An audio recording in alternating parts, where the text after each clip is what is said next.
نام نعمان، کنیت ابو حنیفہ، لقب امام اعظم، اجمی النسل فقیہ۔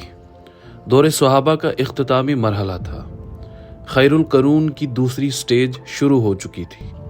اسلام بلاد عرب سے لے کر بلاد عجم تک اپنے قدم جما چکا تھا۔ دنیا کی سب تہذیبیں پشت و منزل ہو چکی تھیں، قصہ پارینہ بن چکی تھیں۔ زمانے کی دبیز گرد میں ان سب کا تمدن آخری ہچکیاں لے رہا تھا۔ سیاسی طور پر وقت کے سپر پاورز کا چراغ گل ہو چکا تھا۔ پوری دنیا میں بس ایک ہی طاقت، ایک ہی نظام، ایک ہی تہذیب اور ایک ہی تمدن کا چرچا تھا، اور وہ تھا اسلام۔ اسلام کی روز افزوں ترقی سے گردش لیل و نہار سراپائے رحمت تھے۔ اسی دور میں عراق کے دارالحکومت کوفہ میں ایک ماں نے بطل جلیل کو جنم دیا، جس نے تفکر اور تدبر کے میدان میں ایک انقلاب برپا کر دیا۔ والدین نے ان کا نام نعمان رکھا، اور علم کے میدان میں کار حیا نمایاں انجام دینے کے بعد پوری دنیا نے انہیں امام اعظم ابو حنیفہ کا لقب بخشا۔ امام ابو حنیفہ کے آباء و اجداد کا تعلق افغانستان سے تھا۔ ہجرت کر کے وہ عراق جا بسے تھے۔ وہیں کوفہ میں سن 80 ہجری کو امام ابو حنیفہ پیدا ہوئے، اور 70 سال کی عمر میں 150 ہجری میں بغداد میں ان کا انتقال ہوا۔ امام ابو حنیفہ نے کسی صحابی سے کوئی حدیث نہیں سنی، تاہم یہ شرف ان کی قسمت میں تھا کہ جن آنکھوں نے رسول اللہ صلی اللہ علیہ وسلم کا جمال دیکھا تھا، ان کے دیدار سے امام ابو حنیفہ نے عقیدت کی آنکھیں روشن کی۔ امام ابو حنیفہ کو اس شرف پر ناز تھا اور بجا تھا۔ انہوں نے صحابی حضرت انس رضی اللہ تعالی عنہ کو اپنی آنکھوں سے دیکھا تھا۔ امام ابو حنیفہ نے ابتدا میں قرآن، حدیث، نحو، ادب، کلام اور دوسرے علوم کا مطالعہ کیا۔ بعد میں علم کلام میں اختصاص پیدا کیا اور اس میں کافی ترقی کی۔ علم کلام میں انہیں مہارت تھی۔ بعد میں امام نے قانون میں منطق، استدلال اور عقل کے استعمال میں کمال پیدا کیا۔ پھر آپ نے فقہ یعنی اسلامی قانون کی طرف توجہ کی۔ عراق کے اصحاب الرائے کا مرکز اس وقت کوفہ تھا۔ امام اسی مدرسے سے وابستہ ہو گئے۔ اس مدرسہ فکر کی ابتدا حضرت علی اور عبداللہ بن مسعود رضی اللہ تعالی عنہما سے ہوئی تھی۔ ان دونوں کے بعد امام نے ان کے شاگرد شریح سے علم حاصل کیا، علقمہ اور مسروق سے بھی علم حاصل کیا۔ اس کے بعد ابراہیم نخعی اور اس کے بعد حماد تک ان کی امامت پہنچی۔ حماد کی شاگردگی میں 18 سال گزارے۔ 120 ہجری میں جب ان کے استاد حماد کا انتقال ہوا تو بالاتفاق امام ابو حنیفہ کو ان کا جانشین بنایا گیا۔ اس منصب پر امام نے 30 سال تک درس و تدریس اور افتاء کا وہ لافانی کام انجام دیا جو آج فقہ حنفی کی بنیاد ہے۔ اس 30 سال کی مدت میں امام ابو حنیفہ نے 60,000 قانونی مسائل کے جوابات دیے، جو ان کی زندگی ہی میں الگ الگ عنوانات کے تحت مرتب کر دیے گئے۔ 700-800 کی تعداد میں ایسے شاگرد تیار کیے جو دنیائے اسلام کے مختلف علاقوں میں پہنچ کر درس و تدریس میں مصروف ہوئے اور عوام کی عقیدتوں کے مرکز بن گئے۔ ان کی فقہ اسلامی دنیا کے بڑے حصے کا قانون بن گئی۔ وہی قانون یعنی فقہ حنفی عباسیوں، سلجوکیوں، عثمانیوں اور مغل سلطنتوں کا قانون تھا، اور آج چین سے لے کر ترکی تک کے کروڑوں مسلمان اسی کی پیروی کرتے ہیں۔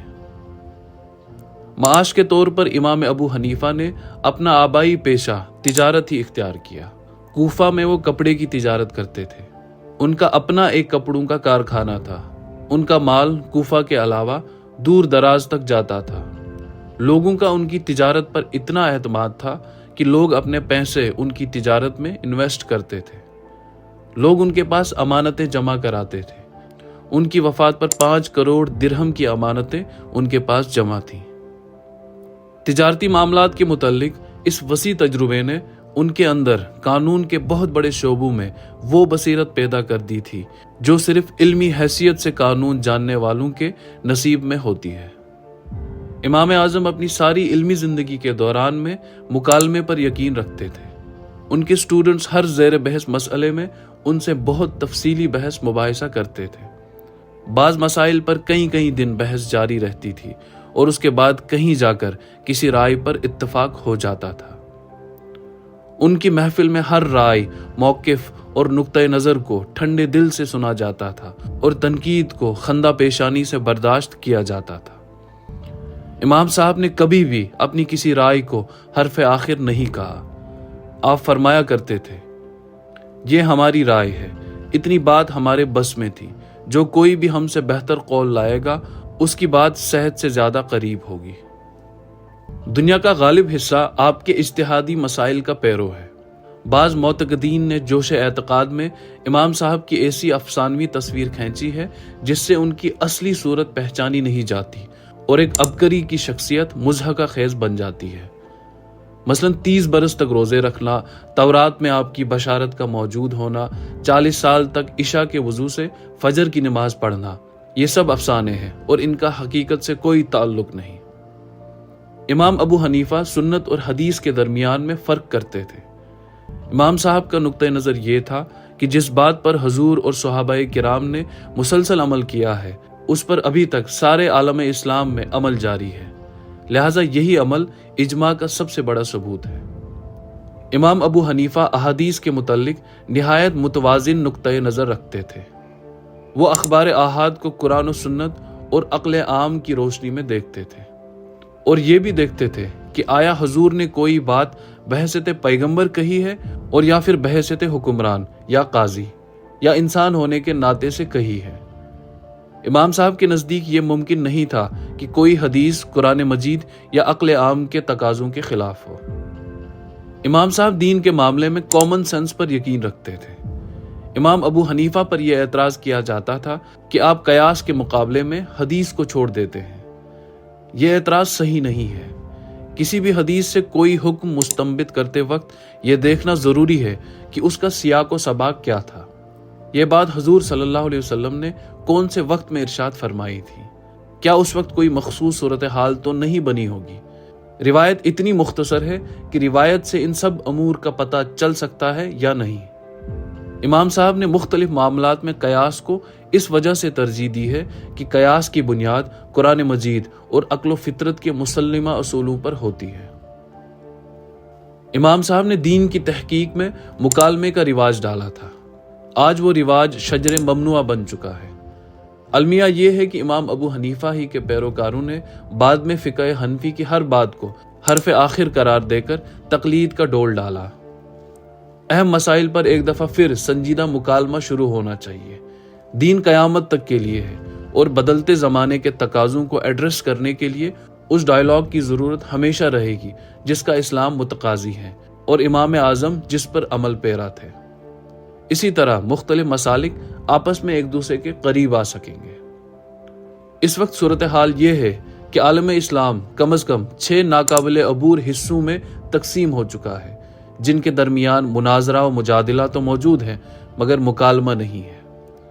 حالانکہ یہ ضروری ہے کہ قرآن مجید سے اخذ کردہ اصولوں کی بنیاد پر امت مسلمہ کے لیے آسانی اور مصلحت کو سامنے رکھتے ہوئے کھلے ذہن کے ساتھ مکالمہ شروع کیا جائے۔ امام نے قانون اسلامی کی تدوین کی اور اس کے لیے شاگرد تیار کیے۔ خلافت کے بارے میں امام کا کہنا ہے کہ ریاست کا کوئی بھی نظریہ ہو، حاکمیت اللہ کی ہے۔ خلافت کا صحیح طریقہ وہ ہے جو اہل الرائے کے اجماع اور مشورے سے ہو۔ بیت المال عوام کا ہے نہ کہ خلیفہ کا۔ آپ نے خلیفہ منصور کا ہدیہ یہ کہہ کر واپس کر دیا کہ یہ آپ کا مال نہیں بلکہ عوام کا مال ہے۔ خلیفہ منصور نے قاضی کا عہدہ پیش کیا تو انکار کیا، جس پر امام کو 30 کوڑے مار کر لہو لہان کر دیا گیا۔ نظر بندی کے دوران ہی امام ابو حنیفہ کی ڈیتھ ہوئی تھی۔ حضرت امام ابو حنیفہ کے انتقال کے بعد ان کے شاگردوں نے امام کے قرآن و حدیث اور فقہ کے دروس کو کتابی شکل دے کر ان کے علم کے نفع کو بہت عام کر دیا۔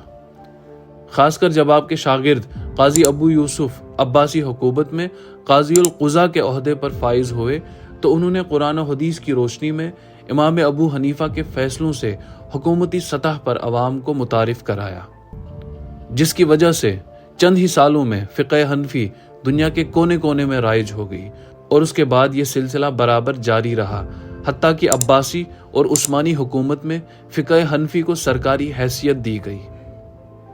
1400 سال گزر جانے کے بعد بھی تقریباً 57% امت مسلمہ اس پر عمل پیرا ہے، اور اب تک امت کی اکثریت امام ابو حنیفہ کی قرآن و حدیث کی تفسیر و تشریح اور وضاحت و بیان پر ہی عمل کرتی چلی آ رہی ہے۔ ہندوستان، پاکستان، بنگلہ دیش اور افغانستان کے مسلمانوں کی بڑی اکثریت، جو دنیا میں مسلم آبادی کا 60% سے زیادہ ہے، اسی طرح ترکی اور روس سے الگ ہونے والے ممالک اور عرب ممالک کی ایک جماعت قرآن و حدیث کی روشنی میں امام ابو حنیفہ کے ہی فیصلوں پر عمل پیرا ہے۔